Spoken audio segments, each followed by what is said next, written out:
दोस्तों नमस्ते। बिहार की करारी हार के बाद अब कांग्रेस महाराष्ट्र में स्थानीय इकाइयों के चुनाव में हारने की तैयारी कर रही है। कांग्रेस अपने आप से जो कृतियां करती है उससे भी हारती है और सहयोगी दलों के कारण भी हारती है। बिहार में कांग्रेस की हार का कारण क्या है?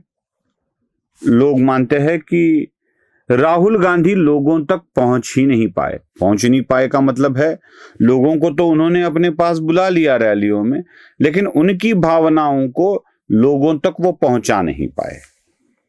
मुद्दे कई थे राहुल गांधी के पास जो बिहार के लिए वो ले सके। अगर एक परिवर्तन ही मुद्दा उठाकर चलते तो शायद बिहार में कुछ नया हो जाता, लेकिन राहुल गांधी ने जो है ही नहीं वो बात कहना शुरू कर दी। सबसे पहले तो उन्होंने चुनाव आयोग पर निशाना साधा, उसके बाद ईवीएम पर सवाल उठाए, उसके बाद वोटर लिस्ट पर सवाल उठाए और जो वोटर प्रामाणिकता से वोटिंग करते हैं उन्हीं के ऊपर सवाल उठा दिया। तो बिहार की जनता को ये रास नहीं आया, उनसे नाता तोड़ दिया बिहार की जनता ने। और दूसरी चीज महत्वपूर्ण ये रही कि जो सालों से कांग्रेस के साथ लोग रहते आए हैं, सालों से उनके रिश्ते कांग्रेस से टूट गए। मन ही मन में वो खफा हो गए, नाराज हो गए, इतने नाराज हो गए कि उन्होंने कांग्रेस का ही हाथ छोड़ दिया। इसका कारण है उनके सहयोगी दल की दो प्रवक्ता, महिला प्रवक्ता। मैं उनके नाम लेकर उनके बारे में कहकर उनको ज्यादा महत्व देना नहीं चाहता हूं, लेकिन दो ऐसी प्रवक्ताएं थी जिनको लोगों ने कई नाम दिए। किसी ने ताड़िका कहा, किसी ने शूर्पणखा कहा, किसी ने कुछ कहा। तो ये दोनों प्रवक्ताओं ने बार बार मीडिया के सामने जाकर ऐसी ऐसी बातें कही जिनके कारण इनके साथ आने वाला वर्ग भी इनसे दूर हो गया। कभी समाज के किसी वर्ग को, किसी जाति को, किसी धर्म को आहत करती गई, ये दोनों की दोनों। जाति, वर्ग या समाज के एक हिस्से को ही सिर्फ आहत किया ऐसे नहीं है, बल्कि मीडिया कर्मियों को भी आहत किया। भाषा का प्रयोग कैसे होता था? आप किसके गोदी में खेलती है, यह एक महिला दूसरे महिला को पूछती थी। आप मोदी के गोद में खेलती है ना, आप इसके गोद में खेलती है ना। क्या यह सवाल, इस तरह की भद्दी टिप्पणियां, अभद्र टिप्पणियां कहूंगा मैं इसे, करना आवश्यक था? अगर कोई मीडिया कर्मी आरजेडी राहुल गांधी के साथ जाकर उनकी बातें दुनिया के सामने रखने की इच्छा भी मन में रखता तो इन दो प्रवक्ताओं के कारण वह उनसे भी दूर हो गए।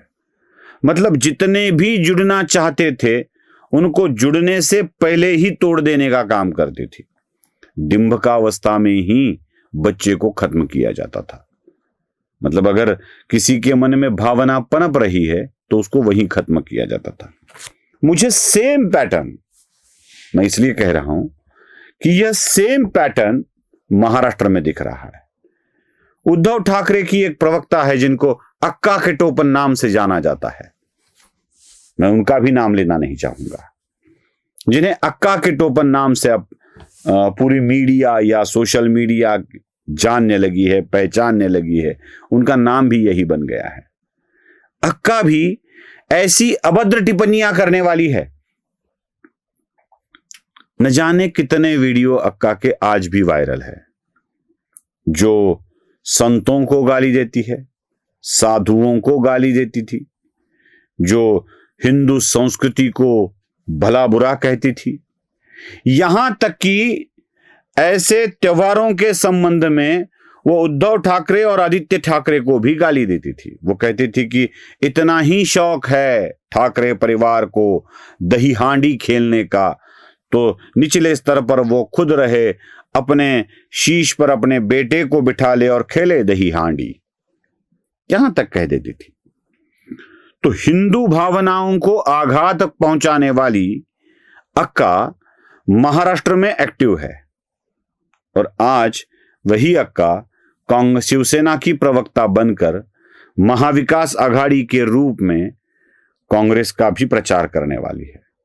यही अक्का है जो चुनाव आयोग पर बोल लगाती है, यही अक्का है जो वोटर लिस्ट पर आपत्ति जताती है, यही अक्का है जो उन दो प्रवक्ताओं के आदर्श है, उनके नाम लेकर, मैं आदर्श को नहीं बोल रहा हूं, बस आदर्शों को, बड़े व्यक्ति के, महात्माओं के नाम लेकर किसी वर्ग विशेष, जाति विशेष, धर्म विशेष को गालियां देती है। अब समझ में आ रहा है? एक क्रोनोलॉजी को समझिए। अक्का जैसे बम कांग्रेस के मित्र पक्षों ने बिहार में लगा रखे हैं, महाराष्ट्र में लगा रखे हैं। बम फूटते हैं, विध्वंस कांग्रेस का हो जाता है। अब ये अक्का वाला बम जब फटने लगेगा, बरसने लगेगा और इसका सीधा खामियाजा कांग्रेस को भुगतना पड़ेगा। मैं तो भारतीय जनता पार्टी के नेताओं को एक खास सलाह देना चाहता हूं।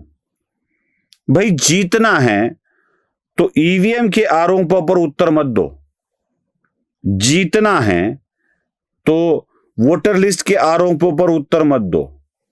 वैसे भारतीय जनता पार्टी का प्रदेश कार्यालय भारतीय जनता पार्टी का प्रवेश कार्यालय बन चुका है। वहां प्रदेश का काम की जगह प्रवेश का कार्य ही ज्यादा किया जाता है।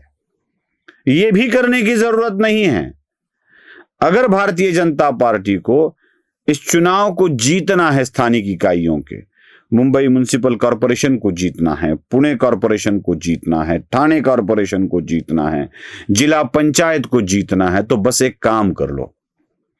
बिहार में बड़ी अक्का, दो अक्का वहां पर है, एक को दीदी कहेंगे, एक को अक्का कहेंगे, महाराष्ट्र की अक्का और ऐसे कई जगह की अक्का इक्का बनकर कांग्रेस के एवं उनके मित्र पक्षों के प्रचार के लिए एक्टिव कर दो।